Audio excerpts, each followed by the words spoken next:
Hey everyone, it's Luke here from LT Gaming and welcome back to the channel.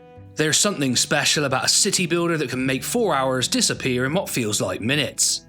You start by clearing a few trees, building a couple of houses, and suddenly you've built a thriving town where your tea's gone cold and night's fallen outside. Today's video is sponsored by Farthest Frontier, but as always, all opinions are my own. And honestly, this is an easy one to talk about because Farthest Frontier is one of those rare survival city builders that feels finished. It's beautiful, it's challenging, and it's from the same studio that gave us Grim Dawn. I picked that title up in the last Steam sale and it's a really great ARPG, and it just goes to demonstrate what this studio is capable of. Let's take a closer look at Farthest Frontier, a really good title for a West Country accent to say. Farthest Frontier puts you in charge of a small band of settlers carving a life out of the untamed wilderness at the edge of the known world. It's a survival city builder that blends the charm of rustic village life with the grit of trying to keep everyone alive through storms, disease, and dwindling food stores. Every decision matters here, where you build, what you grow, and how you respond when the seasons turn against you. It's the kind of game that doesn't just test your planning skills, but your ability to stay calm when everything starts to go wrong. Bit like a Saturday night on LT Gaming when we need to make a video and no one's done anything. At its heart, this is about transforming a raw, unshaped world into something lasting. You'll start with little more than a wagon, a few families, and a patch of rough land, then build from there.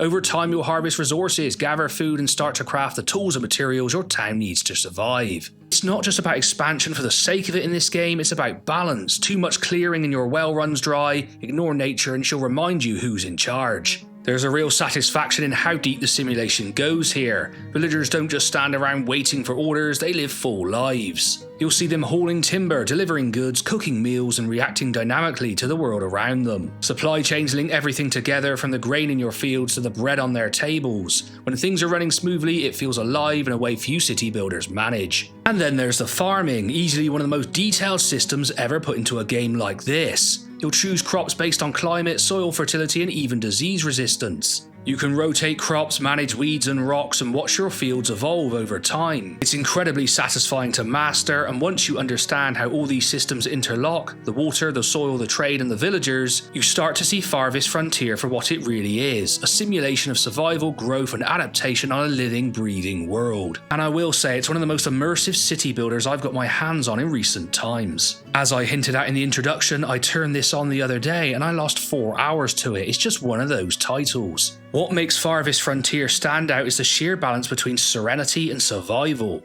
It's a fun and often relaxing game, the kind you can sink into for hours as I hinted at, but it also makes you think. Crops can fail due to frost or soil disease, resources can run dry, and a fire in the wrong place can spread with terrifying speed. I learned that the hard way when half my town turned into a medieval inferno. Yet even with these challenges, it never feels unfair. When you get it right, when the harvest comes in, trade caravans roll through, and your people celebrate under candlelight, it's incredibly rewarding. There's an immersive quality here that few city builders manage to achieve, and I found myself completely lost in it. There's also this quiet rhythm to the game that I really love. You'll have those calm stretches where the only sounds are villagers chopping wood or the wind through the trees, and then suddenly a bear charges your food stores, or a storm rolls in and wipes out half your crops. That ebb and flow between peace and panic gives Farthest Frontier a real heartbeat. And when you finally stabilise, when you build that first stone wall, or your people throw a festival because everyone actually survived the winter, you realise how attached you've become to this place. It's not just your town anymore, it feels like home. Just a quick interlude to say most of you who watch the channel are not subscribed. So make sure to go down below and hit that subscribe button because it helps smaller channels like us grow really quickly, and both me and Tom really appreciate it.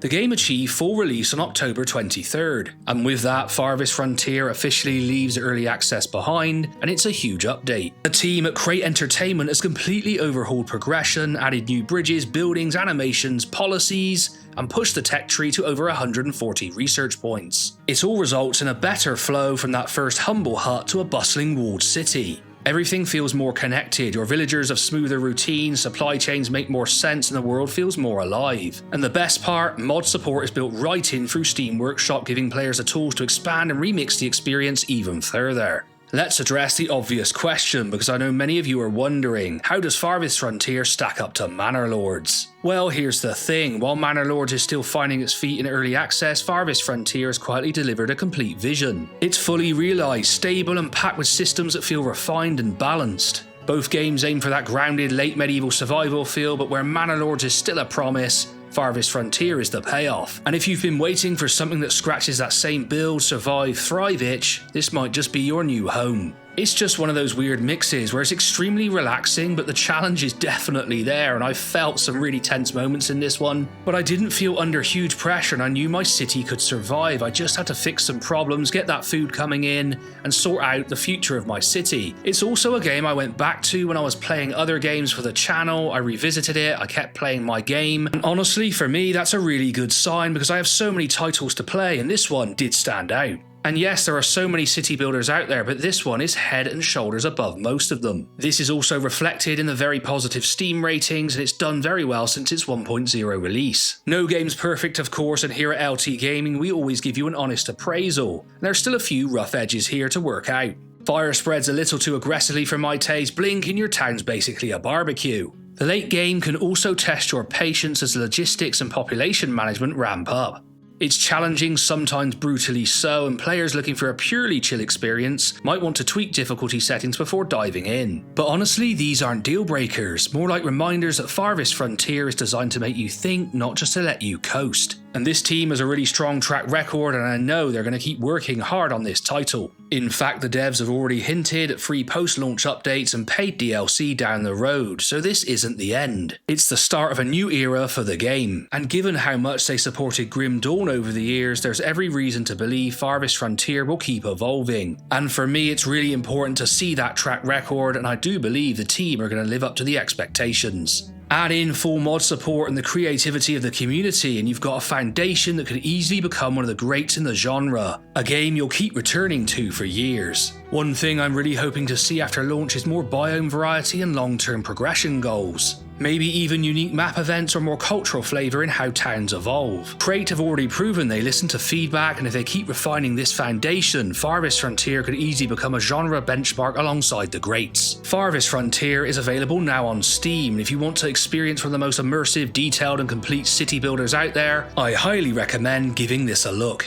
Thanks again to Crate Entertainment for sponsoring today's video and for giving us something genuinely special to get lost in. If you enjoyed this feature and Farthest Frontier, share your thoughts in the comments below and subscribe for more deep dives into strategy, war games, space games and almost everything. I've been Luke from LT Gaming. Until next time, take care, build well, and don't forget to keep a few wells handy because trust me, fire spreads fast.